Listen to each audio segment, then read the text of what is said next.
Season 21 has come to a close, and boy, oh boy, do we have much to discuss on one of the most tumultuous times in Destiny's history. As usual, story is first. This season was the first time Bungie has ever explored an underwater theme as we experience Titan's sort of reopening with Sloane coming back into the picture. She's been on Titan this whole time, perhaps a little too caught up with completing her mission, her dedication to the front lines being one of the themes of the story from this season.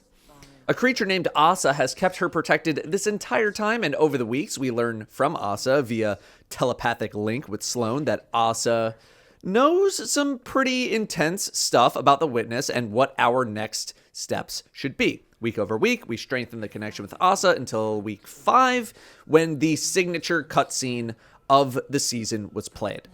To summarize that cutscene, the Traveler bestowed its power to a very early civilization, them getting their own golden age, similar to the one we once experienced. They flourished, everything was awesome, but they still sought greater purpose in their lives. They figured out that the Traveler, or the Gardener, as they were calling it, shared a link with the Veil, known to them as the Winnower, and found and claimed the Veil for themselves. They figured that the Traveler could just as easily bring ruin as quickly as it could bring life for no reason whatsoever. Nothing really kept it in check. There was no way of communicating with it. They studied the darkness, which we now know is based on thought and consciousness, and wanted to essentially stop the Traveler from doing whatever it was capable of doing because they were scared of what it could do to them, again, for literally no reason or any reason at all. They brought the Veil to the Traveler to try to form a better bond, but the Traveler was like, nope, no thank you, I'm out, and it paced out. And they were like, whoa, where do you think you're going? And used the darkness to form themselves into the Witness, hunting down the Traveler to stop it from whatever it could potentially do, quote, to create meaning in a meaningless universe. The unveiling lore book expands on this a lot, and again, this was a very, very quick overall summary. The finale of the season has us stopping Xivu Arath from taking Asa, and after we save Asa, Asa reveals that Savathun knows the true path that we must take to move forward, implying she must be revived, brought back, whatever, potentially leading into the events of whatever Season 22 may end up being. While the actual gameplay of the weekly story bits we played this season were pretty underwhelming, with the majority of it being go do something random for 5 minutes and then run a salvage, I was still interested in where all of this Asa stuff was going to lead to. The majority of it at the beginning of the season was a bit ambiguous, kind of just teasers for the finale, foreshadowing that I didn't really appreciate at the time, but it all ultimately led to one of the biggest story reveals in the history of the franchise, the origin of the Witness, what led to this point, why the Witness has been chasing the Traveler all this time, which in the grand scheme of things was really awesome to watch and hear about after so long. It's interesting that this has kind of repeated itself so many times. You have this super early civilization. I mean, the Traveler literally appeared out of the ground for them in the cutscene, so, like, how did it even get there? And then you have the Elixni that experienced the Traveler. Now, us experience the Traveler, all experiencing similar golden ages, and how the Traveler is just, like, ping-ponging around everywhere. Again, as someone who is just kind of experiencing things from the outside looking in, as more of an observer, I thought the reveal was really cool. I know there was some discussion of Bungie apparently retconning some lore to fit this narrative more. I'm not sure what the retcon even was as a lore casual, so feel free to pop off in the comments if you would like. But also, you know, how does Asa know all this stuff? I saw some stuff on Reddit about Asa being a Leviathan, which is some more deep lore stuff. You know, Leviathans being around super long time ago. Why does the Traveler not want to be near the Veil? How is Savathun linked in all of this? You know, some interesting questions as we head towards the finale, again, as someone who is not neck deep in the lore. Hi, I'm a paid attorney spokesperson, and I'm here to talk to you about today's sponsor, Factor. Again, Datto? Yeah, again. Is that a problem? Oh, are you too good for food? You too good? As someone who works nearly every waking moment of their life trying to appease the endless machine, sometimes I don't have time to be in the kitchen to cook myself a meal. And that's where Factor comes in, delivering fresh, never frozen meals straight to your boy. Taking time out of my day to go to the grocery store? Are you crazy? Do you know how many bounties I need to grind? Like, at least 6. And that definitely doesn't leave me with any grocery store time. Instead, I'm letting Factor do all the work for me. I pick the meals that I want, I throw my credit card at them like some sort of modern sellout ninja, and boom, food at my doorstep. And if I want some extras, breakfast items, snacks, proteins, desserts, whatever I'm vibing for the week, I can just throw that on too. So if you want to start eating a little bit better or maybe a little more conveniently, head on over to the link in the description and use code DATTO50 to save 50% off of your first Factor box. That is the link in the description, using code DATTO50 to save 50% off of your first Factor box. Thank you very much to Factor for sponsoring this video. On the other side of the solar system, the Veil Containment mission and then series of dialogue prompts informs us even more about the start of Neomuna, the Veil, the Vex, Maya Sundaresh, Chioma Essie, and many more things, like how people got to Neomuna in the first place, why the Vex want the Veil, why they hid Neomuna, why a bunch of people who were studying it died, what it has to do with Maya Sundaresh, who is another one of those more kind of deep lore characters. If you've ever wondered about M Sund 12 from Insight Terminus from such a long time ago, Veil Containment, why we lost our data about how Neomuna even existed at all, what is Lakshmi's role in all of this from Future War Cult, a lot of that stuff got answered. The main gripe on my end was that after getting through all of this dialogue, this absolutely should have been a chunk of Lightfall's story. I would have been so much more interested in the kind of stuff talked about here versus a good chunk of the campaign being about Strand. I would have much rather learned about some of these backstory pieces during gameplay, maybe some flashback cutscenes versus just listening to a bunch of dialogue. I'm still glad we got something on this stuff of Veil Containment, but this was far more interesting than the focus on Strand. Also, there are so many people who didn't even know this stuff existed in the first place, because when you boot up Neptune from the menu, you cannot see the icon for Veil Containment on the default screen. Like, as the screen pops up, you can't see it. You need to navigate to a part of the map in the bottom left that has nothing there. So there's no reason to go down there. There's no reason to look down there in that part of the map. If you haven't done any Veil Containment at all, like you didn't even know existed, I really suggest listening to all of it back to back in a row in one sitting. It might take you a little bit, but it's a good listen. And it's a shame that we could have gotten maybe something like this in Lightfall versus what we did end up getting with like the Strand stuff. Gameplay. 2 seasonal activities in Salvage and Deep Dive. Salvage was kind of a miss. To me, it was cool being back on Titan. It was cool exploring these areas again, but I wonder if the territory was a bit too big for this kind of activity. My thought on this was that Bungie was maybe attempting to bring back such a large piece of Titan so that people could feel like they could re-explore it like they were in patrol or something. I don't know. But the enemy density in this place was really underwhelming, given it was a 6-player activity. The enemies are so spread out as a result of this huge space. You never get anything going in terms of a build, so you're just randomly, sporadically killing enemies here and there while completing random seasonal objective number 22. Use the wrench, fix the thing, kill the dudes. The first boss area was pretty cool. Actually had something resembling a mechanic to do. That was nice. Would love more of that. The second boss area I wasn't as thrilled about because it's just 2 giant bosses walking around, not really doing anything of note. Deep Dive, on the other hand, I thought was an overwhelming success. I'm not going to gush too much here, as I have a fully dedicated video about Deep Dive and how I thought it was really good. To summarize, Bungie was messing with roguelite mechanics within this activity, not to mention messing with a hard mode that you activate within the activity, something that they haven't really done too much of either, especially in seasonal content. And I think something like this can set the foundation of something pretty cool going into the future, whether it be iterating on the idea even more, having it be a deeper experience, making it into some sort of core gameplay mode. There's something there. And I hope Bungie is able to do some really cool stuff with this, because I think it would be a massive waste otherwise. However, Deep Dive also had some negatives, although I think it had little to do with the activity itself. Activating a Tier 7 experience, aka activating hard mode on every level, and succeeding in a randomly match-made group was kind of a shot in the dark. You could get some people who knew what was up to activate the hard modes. You could get people who literally had no idea what to do. You could get somewhere in between, people who aren't good enough, etc., etc.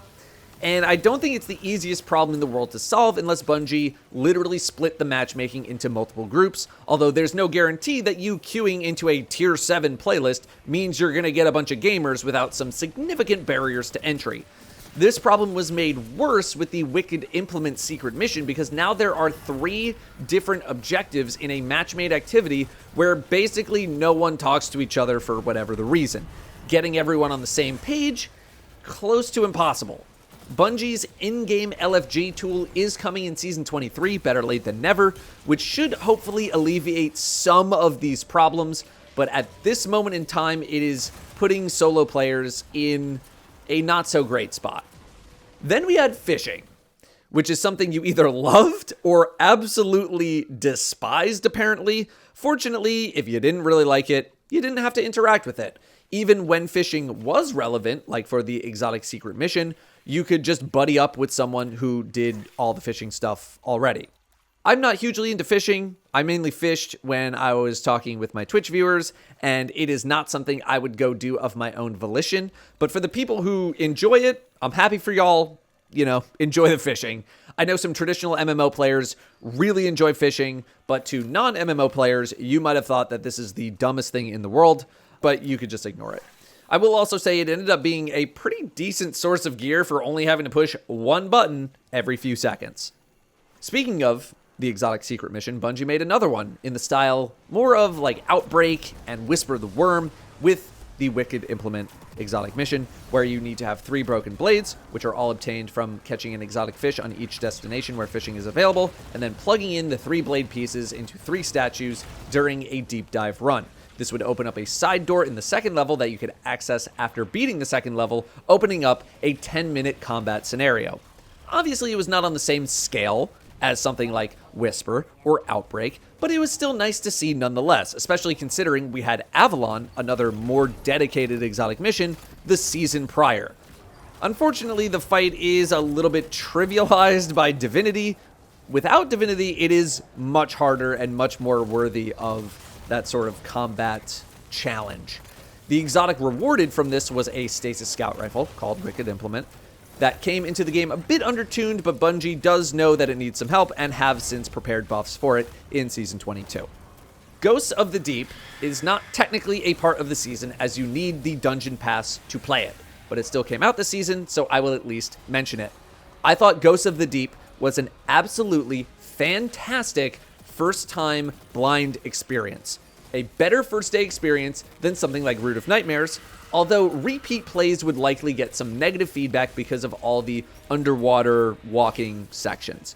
The community does have an issue with the amount of health these bosses have, specifically the final boss in a 3-person fire team, although both bosses can be destroyed pretty quickly if you bring some rockets and a Well of Radiance in the case of the final boss, and honestly probably the first one too. The solo experience, on the other hand, is the biggest endurance test we've had when it comes to solo dungeons, and this is where I can relate to that amount of health complaint a little bit more. However, this isn't something that most people are going to do multiple times. The Navigator is the exotic from the dungeon, something that I think is a cool novelty item that can make for some interesting combat on top of some very weird grapple stuff that it can do, but in Season 21 remained kind of a niche item. Some people think that it might be a bit better in Season 22 because Sever is getting a buff, which this weapon applies. Solstice of Heroes came and went without too much fanfare here, and this is the most I'm going to say about holiday or season events going into future videos, unless something significant happens during the event or the event itself gets a major shift. It came, it went, that's it. Last Wish had its weapons revitalized. They're now able to be crafted, and they got some perk updates resulting in Apex Predator going from one of the worst weapons the game has ever seen to being one of the best. However, Last Wish itself was not really revived in any way. The bosses still have the same amount of HP as they did 5 years ago, I do not see Bungie updating Last Wish gameplay-wise or health-wise or tuning-wise in the near future, especially considering it is a pre-Beyond Light activity when Bungie upgraded their engine. Speaking of weapons, not too many seasonal weapons made too much of an impact this season, with two of the top weapons of the season coming from the dungeon, in my opinion. We got some new perks as well, stuff like Discord and Bipod, with Bipod getting a buff in Season 22 after coming in a little bit low. The exotic weapon of the season was Arc Auto Rifle Centrifuge, where movement slowly reloaded the gun and built charge, and if you killed stuff with high charge, they would explode, and at maximum charge would also blind. I thought this weapon was pretty good in low and mid-tier content, stuff where you can actually maintain a charge for a little while as reloading the gun brought your charge back down to 0.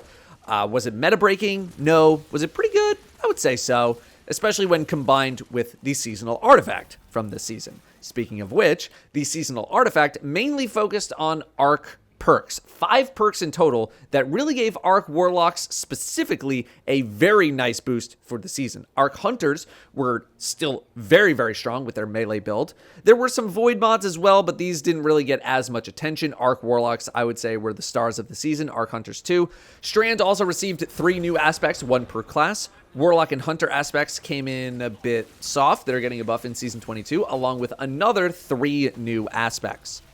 This season also had no level cap increase. For the first time ever in the game, people could simply continue their grind without worrying about a cap increase, and Bungie has said that the cap will again not increase in Season 22. Community feedback has been mostly good with regards to this change. We discussed this in an individual video, although one issue that I had was that I didn't play with my friends as much because we didn't need to raid because there was no level increase, and I kind of missed that. I miss playing with my friends. I'm of the belief that Bungie is cooking something up when it comes to the leveling system, and that they're using this Lightfall era of the game to test how things go without an increase in the cap, and or testing out these power caps on certain activities. I anticipate something more significant happening in Final Shape. This season, early on, also experienced much more service interruption than I think we've ever had in the franchise, which is what started this huge negative feedback wave that we experienced. Extended maintenance very often, days where the game was completely shut down and unplayable, which of course made a lot of people very mad. I think we had a very rare rollback as well. Unfortunately, this is one area of the game where players have no recourse or feedback other than, please fix game. But that did not stop the masses from trying to educate Bungie on how they should switch game engines or fix their game or blah, blah, blah. I gave a quite scathing critique of this very educated opinion from the masses. Bungie has since come out and said why these issues were happening and what they're doing to resolve them, and to their credit, things have gotten much better since then. Bungie dropped a state of the game during this time as well, towards the end of the season, which threw the community into an absolute frenzy, to the point that this is the worst I have ever seen the Destiny community, surpassing Curse of Osiris in Season 2, and surpassing Season 10, Season of the Worthy Days. I honestly thought this article was a name change away from being something a little more accepted. Like, if they just called it Destiny 2 Game Update, it might have been fine. While there were definitely some good bits of information in it, a lot of it was just reiterating things we already knew, or downplaying other things, like Bungie not giving too much attention to Gambit anymore, or people simply not believing that Bungie is incapable of making more armor sets. I had my own gripes with both Bungie and the community regarding this post. Something like the state of the game holds a very high regard, and to come out with essentially a recap of the things you said you were going to do is not exactly what people had in mind when it came to a state of the game style post. When I think of state of the game, I think of stuff like, what are you doing about the armor loot chase? What's the status of leveling in the game? Super big picture stuff. Joe Blackburn, the game director, posted a follow-up video on his Twitter account addressing this outrage, saying that they missed the mark, along with some other updates that I've covered in a different video. A piece of feedback that I saw a bit more of this season compared to any others is a piece of feedback that should be pretty obvious to the more dedicated player base. A lot of seasonal activities are very similar to their predecessors. This feedback is nothing new. But I think because everyone was trying to ride the gravy train to Hatred Town, this feedback came up way more often than I've ever seen, along with feedback about the general weapons and armor grind. Again, nothing new, certainly not wrong, just reiterated much more heavily. I've seen a lot of people start to recognize these holes in the loot pursuit of the game, and I do think that is partly because the level cap was not increased. The level chase not existing meant more players could actually grind beyond that part of the game, play other parts of the game. And I think some people realized that their personal chases maybe aren't that deep, and stuff like the seasonal activity isn't enough to hold attention for as long as they thought, or that maybe they just don't care about as many things as they thought. Or maybe just after 9 years of the game, some people are just getting tired. To summarize all of these issues, number one, seasonal activities have all felt very similar over the years, and more dedicated or hardcore players are realizing that these aren't really doing a whole lot for them anymore because there isn't a lot of challenge, or they just feel too similar. Bungie needs to keep this content as approachable as possible though, which means they can't make it too difficult or complex. Shout out to Deep Dive though. Number two, the armor chase is stalling out for more and more people, as once you have a good set of armor in Destiny, there is never really a need to go look for new pieces, in comparison to a more traditional MMO where this process can take months and is also wiped with every expansion. Number three, the weapon chase is stalling out because it feels like we're at the cap of how strong a lot of weapons can be without blatant perk creep or power creep. Forbearance is a great example of a weapon that feels like it will have no competition for a long time, even if it is a raid weapon. This reduces the amount of weapons in a season or in activities that can be considered top tier, reducing the incentive to play seasonal content or whatever content, which is already in a reduced state for more dedicated players. How much these problems are impacting the totality of the player base is unknown. I'm willing to bet not as much as is being led on, but there's still notable problems. This is why I'm wondering so much about the future. I don't think we see the raising of the ceiling in terms of these pursuits until after Final Shape, because we're so close to the end. I think Bungie would rather let people reach their maximum powers, armor power, weapon power, whatever, and then make a shift once this era of the game concludes, if they decide that's for the best. In conclusion, well, I have been telling people that with some time, people are going to look back fondly on this season. That has been my hot take that I've been telling people, given, the current temperature of the community, that this season was actually not too bad. And I think we'll be in the upper half of seasons when it comes to any kind of a ranking or a tier list or something like that when we get a little bit of time away from it. I think a lot of the negativity from this season didn't have as much to do with the season itself or the content of the season itself. It was much more about big picture stuff, service disruptions, state of the game. There was a rather large hubbub about microtransactions in the middle of the season as well. A lot of overall negativity. And I think it's easy to be cynical about the season itself if you don't put it in a vacuum. Now, am I completely blown away by the season? No. But I still think it was an above average season. Maybe not extremely above, but definitely above. Season 22 and 23 is when Bungie is going to start flexing their chops when it comes to seasonal content, hopefully. I'm not expecting a complete revamp of how things are done, though. We're still probably going to have a seasonal activity or two. We're still probably going to have weekly story beats. I'm not expecting as much from Season 22 as I am from Season 23, but I am also keeping my expectations in check. As I've said before, Destiny knows what it is, it knows who it's for, and to expect huge, massive deviations from that is probably a little misguided. At least for now, it is. How much that changes going into the future? Well, I think we'll find out pretty soon. Thanks for watching. I'll see you next time.